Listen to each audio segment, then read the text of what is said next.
Hello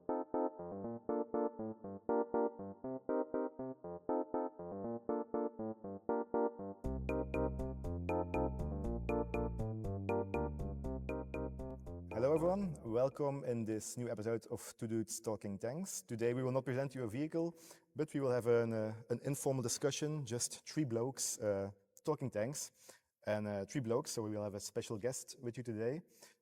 And the special guest is... Me. Mr. David Willey. Welcome in the museum. Good morning and welcome. Hi there. I'm sorry for the temperature over here. It's a bit of a sauna. Right. Okay. But it's a big hole, so yeah. So you recently came back from a trip to Holland, and now you're passing by Brussels here. We thought we must pop in and say hello because we go back quite a way, don't we, sort of thing. So yes, I've just been doing a battlefield tour with about 13 other guys. So hence I look a little bit worn out, haggard, no sleep, too much good food, a little bit of alcohol here and there sort of thing. But yeah, we did 30 core Arnhem and everything. Things personally, I first did that in about 1979 with my dad. So it's quite going down memory lane. Yeah. So, but I'm here for you guys. So all yours. We prepared a few questions for you. Sure. Also to introduce us a bit, because we started this YouTube channel, but we never actually told anything about ourselves or who we are. We make videos about tanks, but also about aviation. Planes, yes. So there are also a lot of people that watch our videos who are more into airplanes. So maybe just also tell us who you are as our special guest today. So for those who don't know me, my name is David Willey. I used to be for about 4 years, the curator at the British Tank Museum, which is at Bovington, and have seen all sorts of bits and pieces. But we first met, you did a work placement, was it many moons ago? Yeah. So I know Robby quite well from that. We were in the same conference, weren't we, with Ben and that. So, but yeah, my background was being a museum curator and like talking about tanks and general things that way, and history in general, to be honest. So yeah. I'm Robby. I studied history, always been fascinated by World War II. And then at a certain moment, I was dating a girl in high school, and her granddad, he was obsessed with tanks and vehicles. And he was a great storyteller, so for me that was super interesting. He took me to the Ardennes, went to see all these tank monuments of the King Tiger at La Glaise, the Panthers.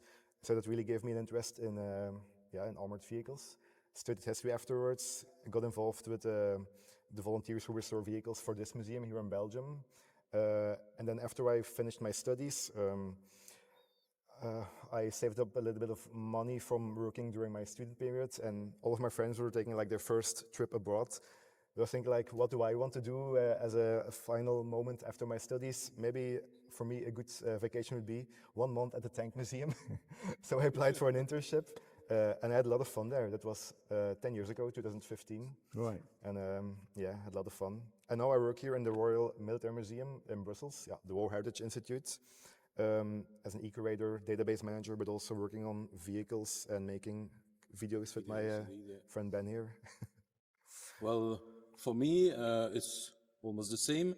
So I was very interested in history and more particularly in aviation because of my grandfather and my father. But then I get interested in tanks. So I wrote a book for the Army Museum as an historian. And then now I am the curator of the aviation part of the museum. So it's quite a big job because we have an amazing collection of airplanes. We have more than 150 airplanes in the museum. So it's quite impressive, quite a lot of work. But we will show you a new aviation hall in a few upcoming years. Work in progress. Yeah, work in progress. But David, you came from an arts background, didn't you? You told me during my internship. Yeah, so my if we want to do the life story moment without going on too much, I was born on a wet Sunday. No, for me, I was going in the army. I did my regimental commissions board. They said, go away, grow up for a year, do a bit of travel, become a bit more of a man.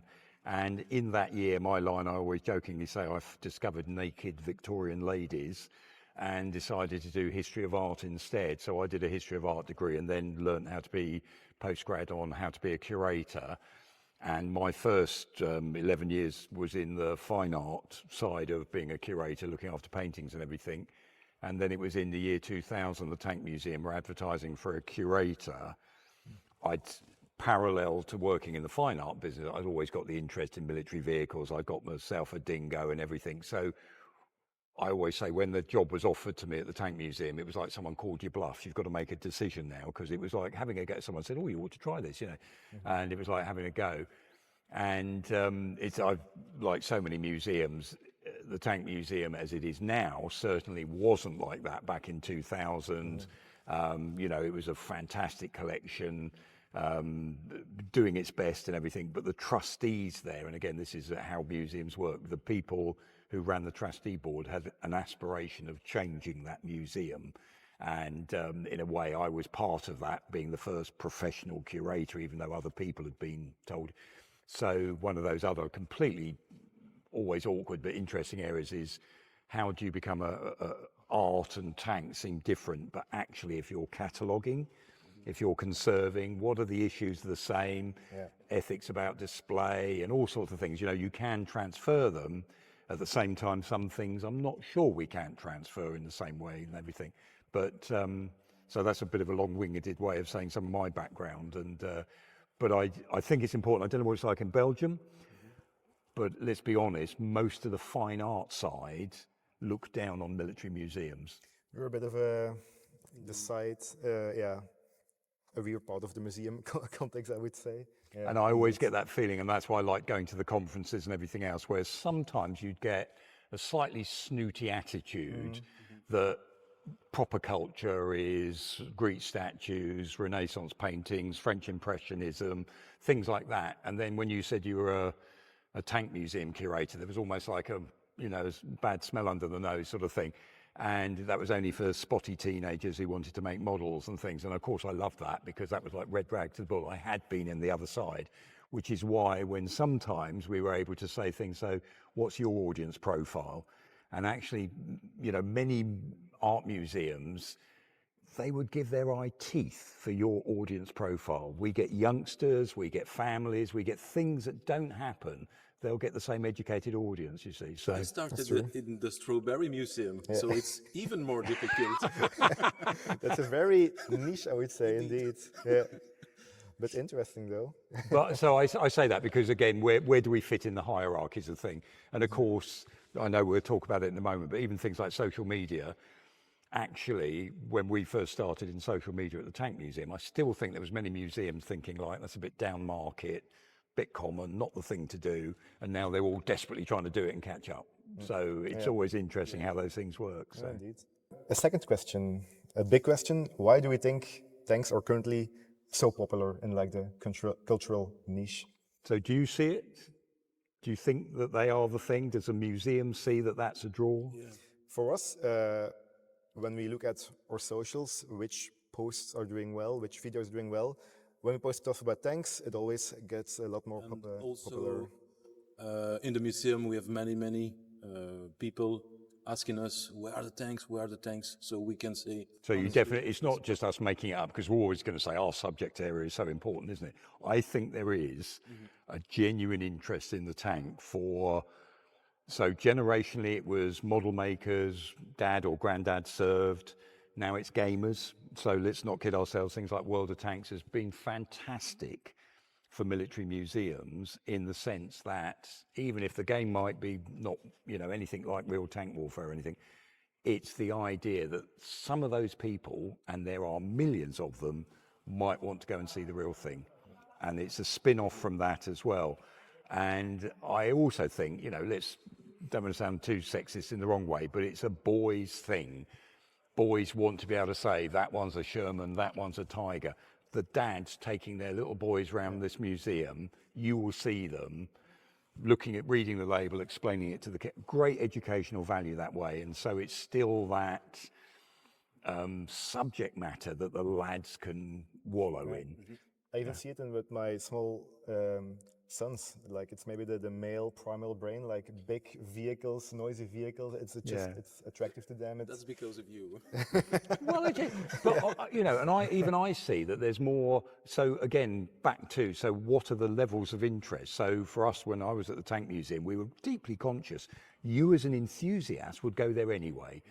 Actually, the money to keep the museum going was made by family groups that was still the vast amount of the audience. So you had to keep the whole family. What's mum going to be interested in? So the social history as well. The stories behind them. And the stories behind the people stories and everything. So you know, it seems obvious to us now, but the idea of a museum that's just got a row of tanks, that's a collection, not necessarily a museum. So how are you telling the stories with those items? Or they fit in the narrative of what you want to Yeah, that's what I always personally found the thing of interest and everything. And of course there are now, you know, I don't, like I said, you've got to be careful what you say, because yes, it's still a boys thing, but there's so many women now into it, or gamers, things that I just didn't expect, but still not enough, I would argue. You know, what do we meet every day is bearded, ugly blokes like us. That's all there is really all the time, so isn't it? Yeah.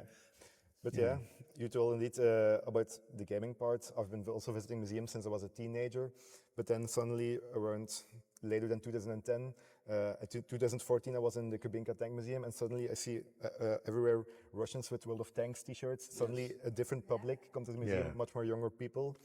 And indeed, maybe you don't learn much about history by playing the game itself, but they get interested in the matter. They go to museums, they watch movies, they read into it online. So it's, yeah, in general, good for the... I think, and it's helped us. There's another element, which again, you have to, all these things I'm saying there, I don't want to sound too stereotypical, but we can't talk forever about the stats. But at the same time, you know, the number of autistic kids that love this subject, and it's not, you know, as in they come to it that way because there's more facts to learn and everything. And boy, does it warm your heart where suddenly you see these parents walking around and this is their kid's moment. They can spill the beans, they can talk to them. They've got all these facts and figures that to anyone else at any time would be completely meaningless. And they want to tell you about what they found, is this one, that one.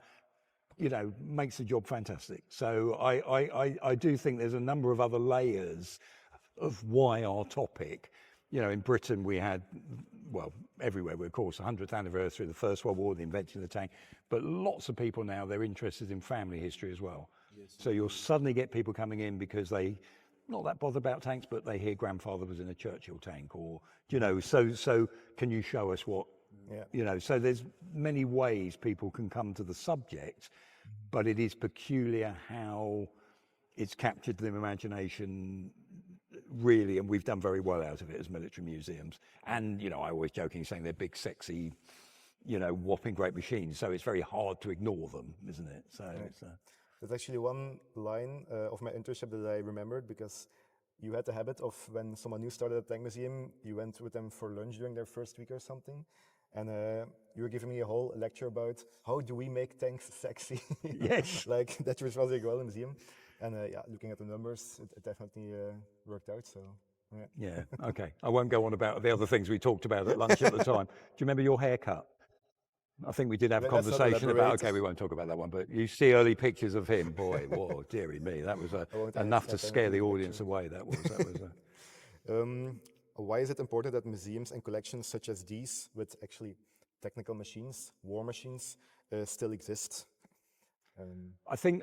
Sorry, if you're asking me that one, in sorry, I'm taking over the conversation here. Sorry, but for me on that level, there's the obvious that most of us would get, which is these are things that have done some amazingly bad things in Europe, as well as helped people liberate Europe. And you know the history of them. I come from Britain. Fortunately, most of the 20th century, we seem to be roughly on the right side of the good versus evil debate, you know, and people will question that sometime in the future. But I think from that side of it, so any military museum, the stories there are, because that's just a way into so many different angles, whether it's about training, whether it's about technology, whether it's about what the reason we were fighting. Look at how the world's going at the moment, how things come back in circles. Here we are seeing it all again. So I think all those stories are so important to tell again. And for our museum at Bovington, we were also on an army training base. So the collection was a teaching collection for the military, and that was one part of the job I found fascinating and really rewarding, was what can we learn from that might help you guys protect our liberty next time round? We can also make that parallel because we have students of the military school the academy. Yeah. coming in a museum, and then they see the evolution of all the tanks, but also the airplanes, the armament, and so on. So it's very interesting for them to learn who were the battlefields before and how it has evolved and so on. Another aspect, maybe working heritage, also important. It's one thing to watch a movie or to read about history, but then every visitor of Tankfest could probably agree that seeing a tank in action, hearing it, experiencing it, it's something else. You can really, The ground shakes, you've got Yeah, that indeed, impression, you relive imagine the that moment. coming to me. Really Yeah. dive into it's a it. different feeling. Yeah. Yeah. So that's also quite an important aspect of it. Do you also think of the opposite of your question? If these places didn't exist, would we be hiding a history? And again, that's another thing that I think is not good for any society. You know, or let's put it out the way. We don't like those bad things. We had a war. We don't want to talk about it. Hang on, that to me is just wrong. So let's not really hard, because I jokingly say all the time, you know, when people walk in the museum and that big tank in front of you, you know, they have to go and touch it because it's that word sexy, it's all those things. But again, the battles that have been involved in and everything else, soldiers will say a tank's sexy. You know, they see the oof factor, you know, this wow factor a tank has. But to tell that story respectfully as well, because I have noticed there's sometimes people sort of almost like, I only want to know the technology. I don't want to hear that it was actually used by Nazis doing something bad. Or the defects. Whoa, the two things for me, they've got to go together. Yeah. I think we're not doing justice if we separate the subject. So. Yeah. But would you think a tank only belonged to a museum and it cannot move, it cannot be restored and be used on a track or something like that? Because it's also in the, let's say, museum talking. Conservation ethics. Indeed. So this is a constant debate in industrial, social history collections, car collections, everything. You know, what's the right thing to do? If you've got the last one left, we talked a little earlier, if that's the only plane of that type, can you risk flying it? Because when that drops out the sky, you lose not only the plane, but maybe the pilot, you know, that's a life lost. What's worth doing? We're lucky in the sense, I think there's still enough stock of vehicles to drive. When do we not drive? So at the Tank Museum, we made a purposeful decision. We're not going to run our Mark IV First World War tank again, even though the 100th anniversary there, we had a replica. Yeah. Maybe in the future we will, with new techniques, be able to run it again, the original tank, because interventions will be more sympathetic. But so for me, I think that debate is worth. Also, what are you there for? What's your mission? Because some organisations really can't run things because they don't have the space, or they're not. I think there's a lot of questions there. I'm sure every enthusiast would love to see everything run, but you know that's just not possible, not economic. And if you've got the last remaining time capsule vehicle, someone needs to keep the reference vehicle. So when we build the replica or restore another one, where can we go and look at it? So I think, you know, it's a definite case-by-case basis of coming up with the arguments and what works for you. Because some of these restorations now, they're in the millions. Most museums, not being rude, just don't have that sort of money. So how does it work? You know, how are you going to fund it? What's going to work? Or by the way, if 2/3 of your audience are happy just seeing any tank drive around an arena, maybe we could please a lot of people just by keeping something more modern running and not look at those rarities that we ourselves think are important to see. So. The internal debate, preserving form, authenticity, or function, the skills to use it, to restore it. Fourth question. How did the Tank Museum become such a big hit on YouTube? And in general, how do you explain its success? I don't know is the honest answer, but we did, and I'm saying this very carefully because there was a social media team and various other people there. But the idea was, I always remember the first director, he said it in a similar way. He said, when I first got there, the Tank Museum had a website, and he said, we knew that the train was leaving the station. We had to have one, but we didn't necessarily know where it was going. Yeah. And I think that was true with social media in the early days, that people would give it a go and we weren't too sure where those things were. And I always come out with the example that very early on we were told 2 minutes, absolute maximum, otherwise people lose their interest. And in a sense, that's true with YouTube Shorts now. But back then, all of a sudden, we'd done 6-minute ones and we were getting higher figures. We'd done that. So no one really had the right or actually knew. Exactly, because you were making it up as you went along. So the fact that now, look at how YouTube works now, whole documentaries, things put on there, that was very different when we first started. The first tank shots, they were only like 5 minutes long. Yeah, 2 minutes on the Panther, and now you think like, oh, shut me up, woof, you know, because so you see, you know. So I think with the museum, it's been suck it and see things that I would never have understood. So, for example, our big example we give is we were able to build up this massive online audience, and then when COVID came, we were able to convert that audience into buying things from our online shop, and that helped keep the museum going. That was an outcome I don't think anyone had predicted would be so important for us. So that led to purchasers, that we built up this reputation, that we turned it in a slightly different direction. We kept making the videos and the content, but can you buy something from the shop? And it really worked for us. That you know, the income went through.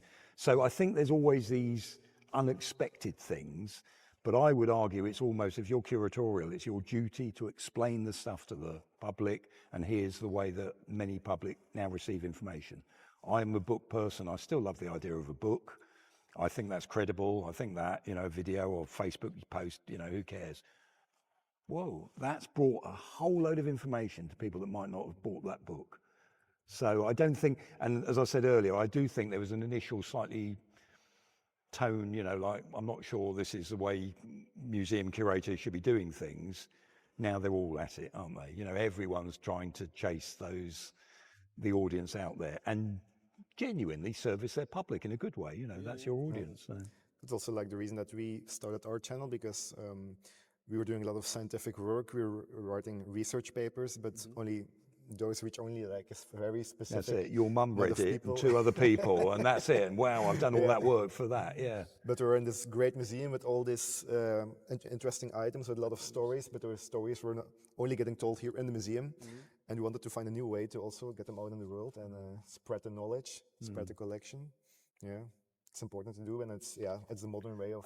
And everyone, and that's it. That was the difference. Back then, it didn't seem to be everyone was doing it. Now everyone is, and so it would be expected. So your job title, do you see this idea that there is now everyone? So you have a media department. You're expecting and you know, those early days. And of course, it's fascinating because some of the curators were enormously knowledgeable, but not that good at getting it across on the camera, and some were the other way round. And some have learnt how the fact that they look very odd, like we all do, you know, and everything else. But they suddenly realise actually there's still someone out there that appreciates them making that effort, because not everyone's natural in front of the camera, and it's a whole new skill set everyone's got to learn. But that's the case with you? I go back because I always remember we used to do those arena events at the Tank Museum, and the then director used to be the commentator on all that. And I remember he said, "Oh, David, next week you're going to be doing the commentary." And I remember that initial feeling of, and we all had to learn, didn't we, about talking to a camera, that you start I'd still do it. The sentences is started, my mouth saying things and my head thinking, what am I talking, you know, and those things, wasn't it, and then we learned to relax after a while. And you just have a conversation, you know, and it becomes after a while, forget the camera type thing. So, and I think all these things, youngsters now, well, you're probably even that generation, aren't you? Now they do it anyway because they're doing it all the time, filming everything naturally. So my day, it was like, oh, there's a camera, right? You know, make sure your tie's straight, no, you know, clean your ears, no bogies up your nose. So it's Indeed. Now I don't care. A more fun question. What are some of the most memorable, but they can be interesting or read moments from your career in working with tanks? Tanks. I always think as well, because from the museum's point of view, there was literally a Saturday morning where I think early days, you know, you'd literally arrive, unlock the museum. We didn't have the staff levels, everything. You know, you're about to meet a veteran's widow coming in about 11 o'clock. She's bringing a set of medals. At 8:30, I'm in the outside toilets trying to unblock them with my hand round. You know, all those weird things you did is because staff-wise, there wasn't the staff, you know, so you all had to do things at that time. So that Something that you can also. you know, that's it. You know, that feeling of the different things. For me, when I looked at that question earlier, I was trying to think of things.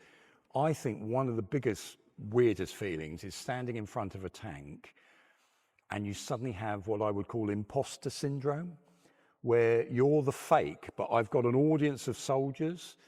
We had Ukrainian soldiers early on coming over to the museum, and I've never worn a uniform professionally in my life. I'm trained originally as an art historian, and I'm telling Ukrainian soldiers the best way to try and knock out a T-72 tank. Yeah, same with the young soldiers there, you know. And at the same time, I'm sincere. I really want them to do that properly and do it better. And yet every now and again, I'm thinking, oh my God, these guys are going to risk their lives because that bloke there said, this is where it's thinnest armor. Or if you put your crowbar in the track here. And that to me is one of those moments, you know. I gave a talk up to the NATO, all the countries with tanks at NATO up the road here. And those moments where you suddenly think, if someone put their hand up and said, why are you telling us this? I'd have to stand there and go, don't know. Because I'm not the expert, I'm an enthusiast, yeah? And that's always interesting, you know, but at the same time, if it was a soldier saying, can you help me? These are our people defending our liberties at some point. You've got to do it. It was the same with John Keegan, the famous British historian. He was a teacher in Sandhurst. Yeah. And, he also said that because I think he wasn't a soldier, but he learned, he teach to other people how to destroy a tank or to survive on a battlefield. So it's one of the purpose of the museum also, military museum. It's to teach that to people. But do you feel a fraud doing it? That was my worry. Is this? But they expect you to. I saw my name on something and it said SME, and I said, "What does that mean?" And it means for the military, subject matter expert. And I kind of panicked because I don't want to sort of say I can't help you, but actually calling me an expert suddenly sounded like I was a fraud. You know, so. It's always problematic that way, isn't it, how you do it? But at the same time, quite rightly, then what? You don't want to help us? Of course you do. Of course you want to give more. And if you know more than whoever's in the room, share it, you know. So it's... But no, I mean, I think all of us with tanks, you know, all those panics that go on, or you've got a massive crowd waiting and you can hear the engines not starting on the one that's about, you know, and how do I keep talking to people and keep them like, oh no, it's lovely, isn't it? Oh, look, the red arrows or something, you know. All those lovely conversations when you can hear on the radio, they're all panicking in the background and suddenly the engine fires up and now, ladies and gentlemen, you know, as if nothing happened. So, and you didn't think you'd end up in that role of trying to, you know, be a compere or whatever. So we also had that in Bastogne, but it was a real engine fire with the King Tiger. Yeah, indeed. Yeah. And they also had some engine troubles and suddenly flames coming out of the... Flames coming out, yes. Yeah. So we were there, what are we gonna do? I think that's why it's always worth warning the audience at the beginning is remember, these vehicles are 80-year-old vehicles, there's always a chance, and I always said, we told, and I hope it's still true, we always told the driver, don't worry about the audience, don't worry about us. If you're hearing a noise you're not familiar with or a smell, stop the engine. You know, let's back the people doing it that way rather than we're going to stone him because he, you know, didn't manage to get his vehicle around the track or something. So, There's also one of the weird, memorable things that I wanted to mention. Like, occasionally I also take part in these vehicle shows. Not a lot because it's not really my job, but I'm also an enthusiast, so often I also go to these shows. And already in Buffington, you had the summer displays each day where they had like a small show where they had like a scout vehicle, then there would come an enemy, me and the workshop guys in a Leopard 1 who's like the enemy, and then we get defeated by a chieftain tank. Yeah. But on this one day there was also a centurion which took part in the display, and it was nice because it doesn't come out every day, so I was also able to join it. We were making a tour in the arena, and suddenly I feel like there's something really hot behind me, like something really getting hot near. The tank stops, and apparently it also was having some engine troubles. But then, yeah, this stuff happens a lot. 2 years ago, I was at Tanksentone, the Sherman Jumbo. It got stuck in first gear, and we took the whole tour to the forest in like 10 kilometers an hour. Last year at the Zomeroffensief event at Soesterberg, I was in the IS3. It tries to take like the small hill, and something snaps and it rolls back behind. The clutch. Burning out quietly. I'm in the tank, but of course I don't know anything about engines. I'm not a vehicle mechanic, so I get out. I make some nice shots of the people doing the repairs, and so I'm just sitting there, bystander. And people ask you questions as well sometimes, as if you know everything. And the first question leads to another question, another question, another question, and you'll just suddenly realise this could go on till I die, you know. So when do we have to say to people, you know, or being honest as curators? I think that's another thing. I don't know. Now, if it's a serious question, this is how we can find out. But if it's just that, because again, sometimes sometimes people ask questions, they know the answer, they just want to have their moment. So put it back to them and say, you know, okay, so do you know about this? Why don't you tell us about? And all these things that are just human nature issues. But it always makes me laugh when you get a phone call and the guy says, listen, I'm trying to run a so-and-so and so-and-so. I've got a 4/5 fitting bolt on the back left-hand and you're thinking, how does anyone think that you're going to know that could I use this one instead? Do you know? But they do. They're just desperately, or otherwise, like all of us, we get a bit concentrated on our issue. I just did this battlefield tour and I suddenly realised you've got to, let's step back a second and bring people to why we're here and who fought who and everything before we get to, and again, with your audience here, you've probably got lots of different levels of interest. And even the language we use, you know, how do we explain that to people in the same way if they're not necessarily coming from an interest in our subject or military background, you know, so. And maybe one last memorable thing for me, during my internship, it was like 1 week with each department in the museum. I had a lot of fun also working like front stage, amusing museum visitors that were in a line waiting, like all kinds of stuff. But this one day I was asked, like we're going to this army range where the Panther was tested during the war, army testing. And apparently they figured out the location where a wreck might be located on like a small, not really a hill, but just a small location. We went there in this big Land Rover of the museum, everyone had a shovel, and we just started randomly digging on this small patch of land.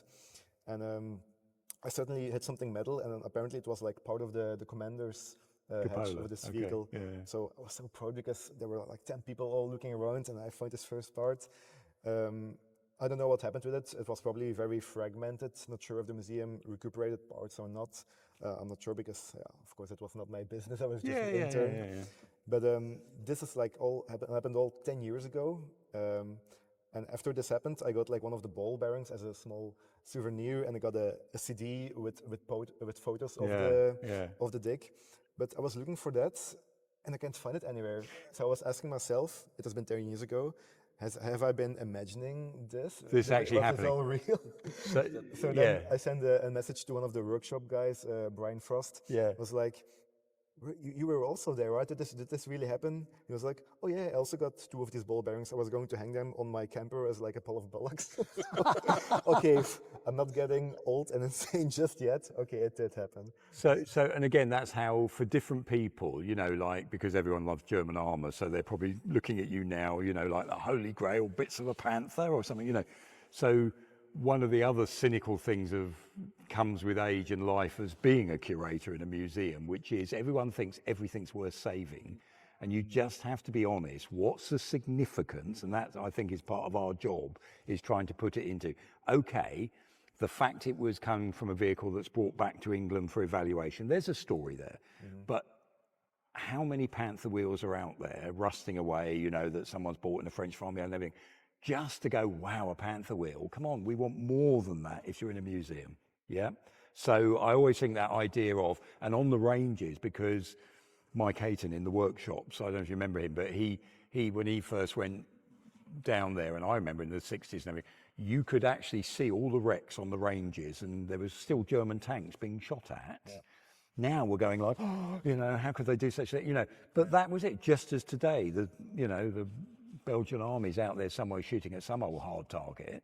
That Sugar one fireflies. day, yeah, so somewhere, you know, we had Gulf War stuff, Iraqi T tanks or Chinese type tanks. So, you know, all those things. So this goes on all the time, but this idea that just because it's a tank, it's got to go in a museum. No, we've got to be selective. What can we look after? Why? Is there a story? And that's part of our job, which I also think we should always be explaining. If we've got 5 things and we've only got room for 3 of them, what 2 are we going to get rid of and how do we explain why? You know, and then if you bring people on board to the issue, the arguments and everything, rather than quietly dumping it out the back door, then you can see why people are going, well, hang on, was that grandpa's? Or, you know, what's the important things? And it's a talking between between many people, because you can't decide that alone. No, it's whether you have a committee or whether, you know, I always thought my job was to present an argument. Do you test it? Do you buy into it? What's an alternative argument? When I was first at the museum, I remember our FE 4005, that huge great turret, 183, that was in the kids' play area. Kids were playing on it. And they Renegade Guardian also. Well, at the time, it wasn't even that at the time, but the fact they came over, it was a guy called Richard Gorkowitz, and who wrote on tanks in the 50s and 60s, 70s, wonderful guy. And he was a trustee, and he just sort of said, you do realise that that's the biggest ever direct fire weapon put on a thing. And one day, so we were able to get a Centurion hull at one point, drop them on, that was the gate guard period, now it's off and it's running. But that's one of many, many vehicles there, but someone needs to almost be an advocate for each vehicle to put the case. It doesn't mean to say we're going to be able to save everything, but let's remember why. So Tank Museum, German Tiger, look at our Tiger, we're going to restore Tiger 2 and everything. We've still got really important British tanks, and they're not as sexy, the phrase, but how do we get people to realise these are important because they beat these ones that you're fascinated by? These guys still were the ones who won. So, you know, how do we make sure those arguments come across? Do you have memorable or funny moments that you want to mention? Or? Well, Today? No, that's what he was going to say. He said, I thought it was going to be fun, but it comes out to a nightmare. Go on. I often ride some jeeps or other vehicles, mainly of the US Army, but from the World War II. And the friend with whom I'm driving, we almost every time have a little accident.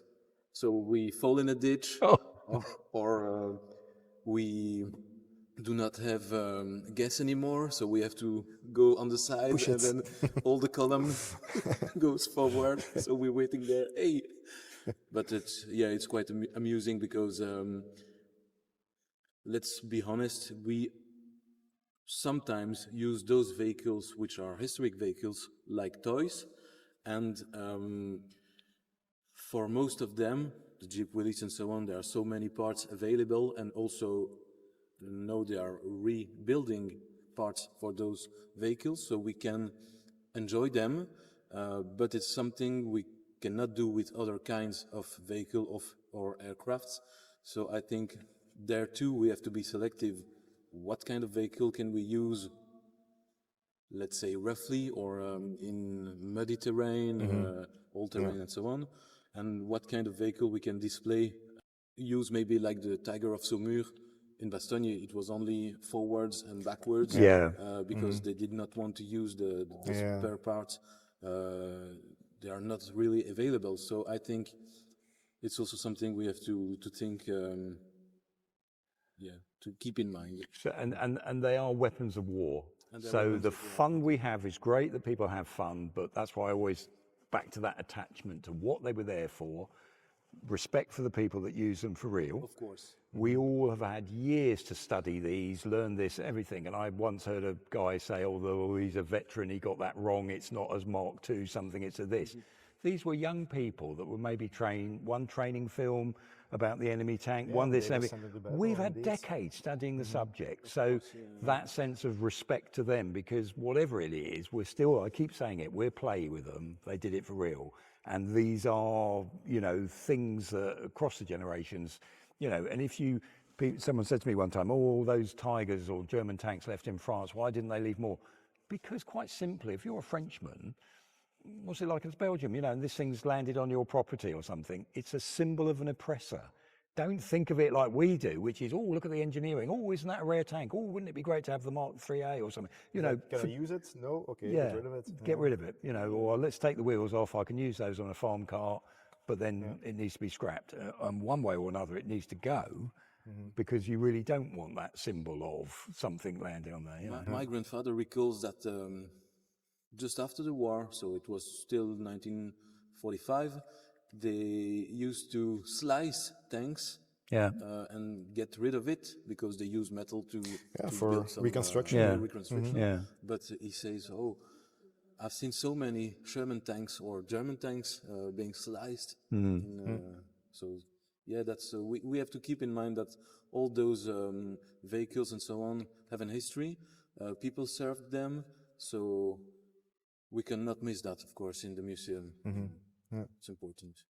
Yeah, very important because that's the key story. So the fun bit or the driving, educational, but let's have our 2-minute silence or let's have our, we better remember. Let's not forget their meaning. Yeah, absolutely that, very important indeed. The person who served the vehicles, but also those who have seen it moving and who were afraid of it. Because absolutely that. Also symbols of oppression or liberation. Yeah, exactly that. That's what we always say about the tank can be that. It can be both. It can be this is what liberated me or this is what came down and knocked down my father's house and killed whatever. So, you know. Yeah. Exactly. Maybe a final question before we head out into the museum. So David, they're all asleep by now anyway, so don't worry about that. We're talking to ourselves here. You can just turn it off. Yeah.